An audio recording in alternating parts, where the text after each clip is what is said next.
Hello বন্ধুরা, আসসালামু আলাইকুম। আশা করি সবাই অনেক অনেক ভালো আছেন। আমিও আল্লাহর রহমতে ভালোই আছি। আজকে আমি আরেকটি প্রিমিয়াম ভিজিটিং কার্ডের পিএলপি নিয়ে হাজির হলাম। এই ভিডিওটিতে সেই পিএলপিটিকে কিভাবে এডিট করতে হবে সেটা দেখাবো। আর এই ভিডিওটির ডেসক্রিপশনে এই পিএলপিটির ডাউনলোড লিঙ্ক দিয়ে দেবো। আপনারা সহজেই সেটি ডাউনলোড করে নিজের জন্য ব্যবহার করতে পারবেন। আর ডাউনলোড করার আগে বলে নিই, ফাইলটি ডাউনলোড করতে 6 ডিজিটের একটি পাসওয়ার্ড লাগবে। আর সেই 6 ডিজিটের পাসওয়ার্ড আমি এই ভিডিওটিতেই এক এক করে দিয়েছি। আপনারা ভিডিওটি পুরো দেখে পাসওয়ার্ড কালেক্ট করে ডাউনলোড করুন। তো ভিডিও শুরু করার আগে আপনাদের কাছে আমার রিকোয়েস্ট, যারা আমার এই ছোট্ট চ্যানেলের নতুন তারা ভিডিওর নিচে থাকা লাল সাবস্ক্রাইব বাটন ক্লিক করে বেল বাটনটি অন করে দিন, যাতে করে আমার নতুন ভিডিও আপনার মিস না হয়ে যায়। আর যারা অলরেডি সাবস্ক্রাইব করেছেন তাদেরকে অসংখ্য অসংখ্য ধন্যবাদ। ভিডিওটি ভালো লাগলে লাইক করে দিবেন, আর কোনো অভিযোগ বা মতামত থাকলে কমেন্ট করে জানাবেন। তো ভিডিওটি শুরু করা যাক।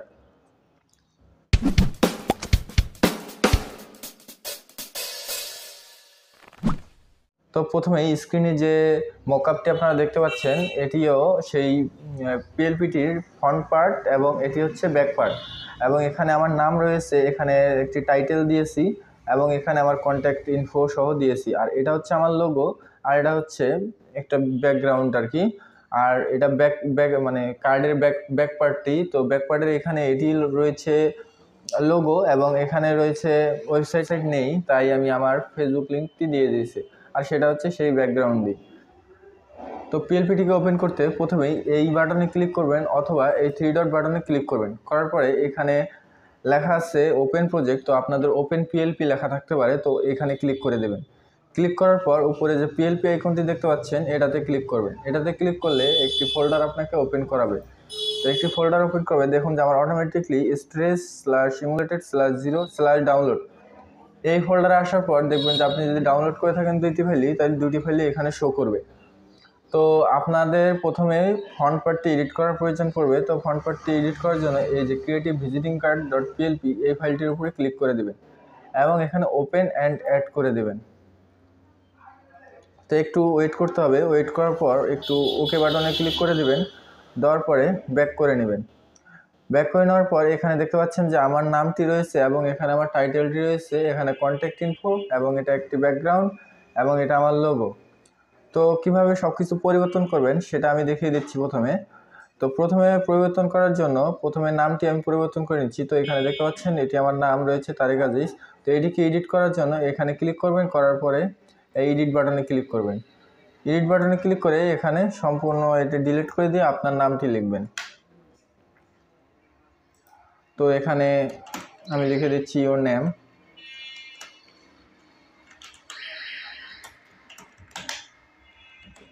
তো এখানে আপনার নামটি লিখবেন। লেখার পরে এখানে যে ওকে বাটনটি রয়েছে, এই ওকে বাটনে ক্লিক করে দেবেন।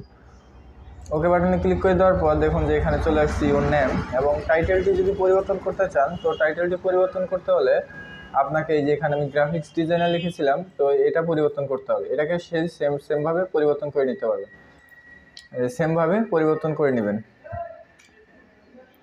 তো আপনার যে টাইটেল রয়েছে সেই টাইটেলটি এখানে দিয়ে দেবেন। তো টাইটেলটি দেওয়ার হয়ে গেলে ওকে বাটনে ক্লিক করে দেবেন। আমি এটি পরিবর্তন করতেছি না, আপনারা সহজে পরিবর্তন করে নিতে পারবেন জানি। তো এটি পরিবর্তন করে এই ওকে বাটনে ক্লিক করে দেবেন। তো আমি ব্যাক করে নিচ্ছি। নেওয়ার পর এবার আপনাকে পরিবর্তন করার প্রয়োজন পড়বে আপনার নাম্বারগুলো এবং মেইল অ্যাড্রেসগুলো এবং অ্যাড্রেস। তো এটিকে পরিবর্তন করার জন্য আবার এই লেয়ার বাটনে ক্লিক করে দেবেন। লেয়ার বাটনে ক্লিক করে দেওয়ার পর দেখুন যে এটা আমার অ্যাড্রেস রয়েছে। তো এই অ্যাড্রেসটাকেও সেই নামের মতো করেই এডিট করে নেবেন। তো এখানে সব কিছু মুছে দিয়ে আপনার অ্যাড্রেসটি আপনারা দিয়ে দেবেন। দেওয়ার পর ওকে বাটনে ক্লিক করে দেবেন। ওকে বাটনে ক্লিক করে দেওয়ার পর আপনার প্রয়োজন পড়বে মেল অ্যাড্রেসগুলোকে পরিবর্তন করার। তো মেল অ্যাড্রেসগুলোকে পরিবর্তন করার জন্য এখানে দেখতে পাচ্ছেন এটা আমার মেল অ্যাড্রেস। তো এটাকে সেই এডিট বাটনে ক্লিক করে এই এডিট বাটনে পেন আইকনে ক্লিক করে দেবেন। পেন আইকনে ক্লিক করে দেওয়ার পর দেখুন যে এখানে আমার মেলগুলো শো করতেছে। তো এখানে আপনার মেলটি দিয়ে বা যে দুটি মেল রয়েছে দুটি মেল দিয়ে ওকে বাটনে ক্লিক করে দেবেন, পরিবর্তন হয়ে যাবে। তো এবার আপনার প্রয়োজন পড়বে নাম্বার পরিবর্তন করার। তো নাম্বার পরিবর্তন সেই একই সিস্টেমে যে আমার নাম্বার দেখতে পাচ্ছেন, তো এটাকে আমি পরিবর্তন করার জন্য এখানে ক্লিক করব এবং আবার সেই পেন আইকনে ক্লিক করে আমার নাম্বারগুলো মুছে দিব। মুছে দেওয়ার পর আপনার যে পার্সোনাল নাম্বার সেই পার্সোনাল নাম্বারটি দিয়ে দেবেন। দেওয়ার পরে এই ওকে বাটনে ক্লিক করে দেবেন। ওকে বাটনে ক্লিক করে দেওয়ার পর এখানে আর পরিবর্তন করার মতো তেমন কিছুই নেই। তো এই কন্ট্যাক্ট ইনফো সবগুলো এডিট হয়ে যাওয়ার পর আপনার প্রয়োজন পড়বে এই লোগোটি এডিট করার। তো লোগোটি পরিবর্তন করার জন্য আবার সেই লেয়ার বাটনে ক্লিক করে দেবেন, দেওয়ার পরে একটু নিচে আসবেন।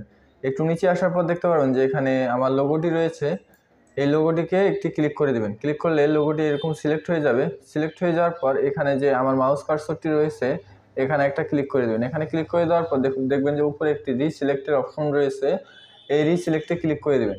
রিসিলেক্টে ক্লিক করে দেওয়ার পর আপনার মেমোরিতে নিয়ে যাবে। আপনার মেমোরিতে নিয়ে যাওয়ার পর আপনার কাঙ্ক্ষিত ফোল্ডারে চলে যাবেন। যাওয়ার পর আপনার যে লোগোটি যে ফোল্ডারে রয়েছে সেই ফোল্ডারে যাওয়ার পর আপনারা আপনার লোগোটিকে সিলেক্ট করে দেবেন। লোগোটিকে সিলেক্ট করে দেওয়ার পর আপনার লোগোটি এখানে অটোমেটিকলি সেট হয়ে যাবে। এখানে সেট হয়ে যাবে। তো লোগোটিকে ছোটো বড়ো করার প্রয়োজন হতে পারে, তো সেই জন্য আপনারা এই যে লক বাটনটিকে প্রথমে আনলক করে দেবেন। দেওয়ার পর এটাকে যতটুকু ছোট বড় করে নেওয়ার পর আবার লক করে দেবেন। তো লোগোটি ঠিকঠাক মতো পরিবর্তন হয়ে যাওয়ার পর সেভ বাটনে ক্লিক করে দেবেন। সেভ বাটনে ক্লিক করে দেওয়ার পর এখানে আপনার একটা অপশন আছে সেভ চেঞ্জ, এই সেভ অ্যাজ প্রজেক্টের উপরে, তো সেটাতে ক্লিক করবেন। আসলে যদি সেটা না এসে থাকে তাহলে সেভ অ্যাজ প্রজেক্টে ক্লিক করে আপনার একটি প্রজেক্ট নাম দিয়ে সেভ করে নেবেন। নেওয়ার পর আপনারা একটি ইমেজ আকারে সেভ করার জন্য সেভ অ্যাজ ইমেজে ক্লিক করে একটু নিচে আসবেন। একটু নিচে আসলে দেখতে পারবেন যে এখানে রয়েছে কাস্টম। তো এই অ্যারো আইকনে ক্লিক করবেন। অ্যারো আইকনে ক্লিক করার পর এখানে একটু নিচে আসবেন। আসার পর দেখুন যে এখানে আল্ট্রা নামে একটা অপশন রয়েছে, আল্ট্রা অপশনে ক্লিক করে সেভ টু গ্যালারি করে দেবেন। একটুটা সময় নেবেন, নেওয়ার পর এটি সেভ হয়ে যাবে। এটি সেভ হয়ে যাওয়ার পর আমার প্রয়োজন পড়বে ব্যাকগ্রাউন্ডটি চেঞ্জ করার জন্য আপনাদের 3 ডট আইকনে ক্লিক করতে হবে। করার পরে আবার সেই ওপেন প্রজেক্টে ক্লিক করতে হবে। করার পর আবার পিএলপিতে ক্লিক করতে হবে। করার পরে এখানে রয়েছে creative visiting card back dot PLP, এটাদের উপরে ক্লিক করে দিতে হবে এবং ওপেন অ্যান্ড অ্যাড করে দিতে হবে। দেওয়ার পরে এরকম কোনো পপ আপ মেসেজ আসতে পারে, তো আপনারা ওকেতে ক্লিক করে দেবেন। দেওয়ার পর একবার ব্যাক করে নেবেন। নেওয়ার পরে দেখুন যে আমার ব্যাকগ্রাউন্ডটি চলে আসছে ভিজিটিং কার্ডের। তো এই ব্যাকগ্রাউন্ডটি এই লোগোটি পরিবর্তন করার জন্য এই লোগোটিতে সিলেক্ট করতে হবে। লোগোটিকে সিলেক্ট করার জন্য এই যে লেয়ার আইকন রয়েছে এখানে ক্লিক করতে হবে। এখানে ক্লিক করে একটু নিচে আসবেন। আসার পরে দেখুন যে এখানে আমার লোগোটি রয়েছে, এই লোগোটিকে পরিবর্তন করতে হবে। তো লোগোটিকে পরিবর্তন করার জন্য লোগোটির উপরে একটি ক্লিক করতে হবে। লোগোটির উপরে ক্লিক করলে দেখুন যে লোগোটি সিলেক্ট হয়ে গেছে। লোগোটি সিলেক্ট হওয়ার পরে আপনারা আবার সেই লেয়ার আইকনে ক্লিক করে দেবেন। লেয়ার আইকনে ক্লিক করে দেওয়ার পর দেখুন যে এখানে অপশন রয়েছে রিসিলেক্ট করার। তো এই রিসিলেক্টের উপরে ক্লিক করে আপনাদের যে লোগো ফোল্ডারটি সেই ফোল্ডার থেকে লোগোটি সিলেক্ট করে দেবেন।